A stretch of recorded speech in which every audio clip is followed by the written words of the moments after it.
आज का बाइबल का वचन उत्पत्ति का ग्रंथ अध्याय 1 वचन 20 से लेकर अध्याय 2 वचन 4 तक।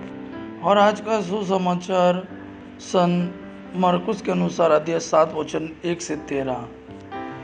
उत्पत्ति का ग्रंथ अध्याय 1 वचन 20 से लेकर अध्याय 2 वचन 4। ईश्वर ने कहा, पानी जीव जंतुओं से भर जाए और आकाश के नीचे पृथ्वी के पक्षी उड़ने लगे।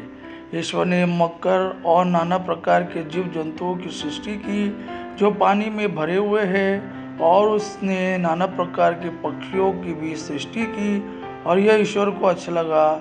ईश्वर ने उन्हें यह आशीर्वाद दिया, फलो फूलो, समुद्र के पानी में भर जाओ और पृथ्वी पर पक्षियों की संख्या बढ़ती जाए। संध्या हुई और फिर भोर हुआ, यह 5वां दिन था। ईश्वर ने कहा, पृथ्वी नाना प्रकार के घरेलू और जमीन पर रेंगने वाले जीव जंतुओं को पैदा करे, और ऐसा ही हुआ। ईश्वर ने नाना प्रकार के जंगली, घरेलू और जमीन पर रेंगने वाले जीव जंतुओं को बनाया, और ईश्वर को अच्छा लगा। ईश्वर ने कहा, हम मनुष्यों को अपना प्रतिरूप बनाए, यह हमारे सदृश हो। वो समुद्र की मछलियों, आकाश के पक्षियों, घरेलू और जंगली जानवरों और जमीन पर रेंगने वाले सब जीव जंतुओं पर शासन करे।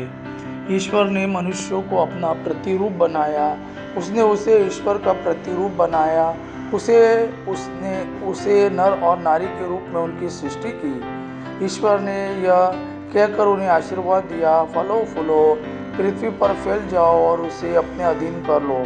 समुद्र की मछलियों, आकाश के पक्षियों और पृथ्वी पर विचरने वाले सब जीव जंतुओं पर शासन करो। ईश्वर ने कहा, मैं तुमको पृथ्वी भर के बीज पैदा करने वाले सब पौधे और बीजदार फल देने वाले सब पेड़ देता हूँ, वह तुम्हारा भोजन होगा।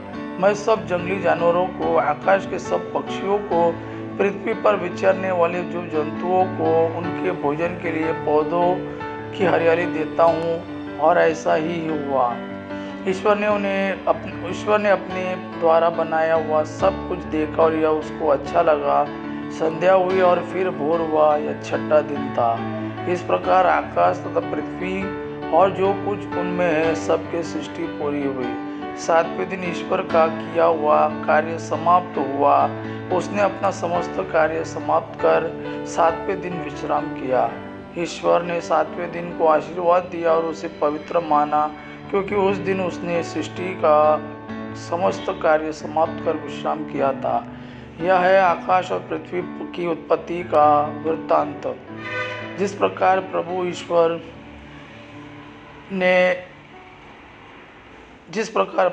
ने पृथ्वी और आकाश बनाया। आज का सुसमाचार सन मार्कुस के अनुसार अध्याय 7 वचन 1 से 13।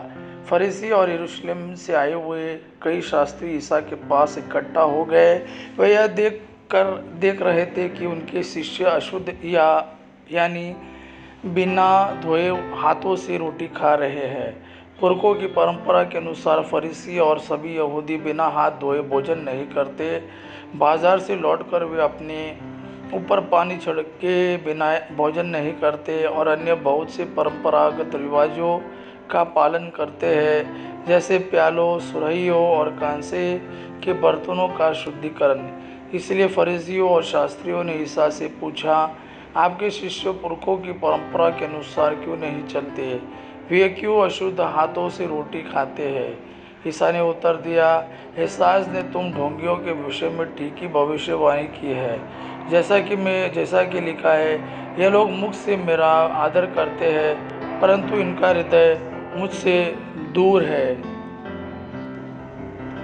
ये व्यर्थ ही मेरी पूजा करते हैं, और ये जो शिक्षा देते हैं वे मनुष्य के बनाए हुए नियम मात्र। तुम लोग मनुष्यों की चलाई हुई परंपरा बनाए रखने के लिए ईश्वर की आज्ञा टालते हो।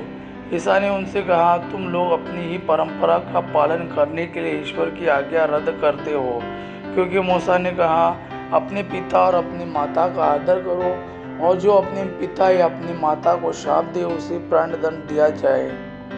परंतु हाँ, तुम लोग यह मानते हो कि यदि कोई अपने पिता या अपनी माता से कहे, आपको मुझसे जो लाभ हो सकता था वो कुर्बान अर्थात ईश्वर को अर्पित है, तो उस समय से वह अपने पिता या अपनी माता के लिए कुछ नहीं कर सकता है।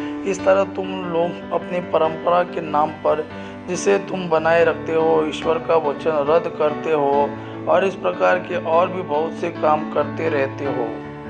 यह प्रभु का वाणी है। प्रभु को धन्यवाद। आबा पिता की महिमा और पुत्र यीशु का प्रेम आप पर सदा सर्वदा बना रहे। आमीन।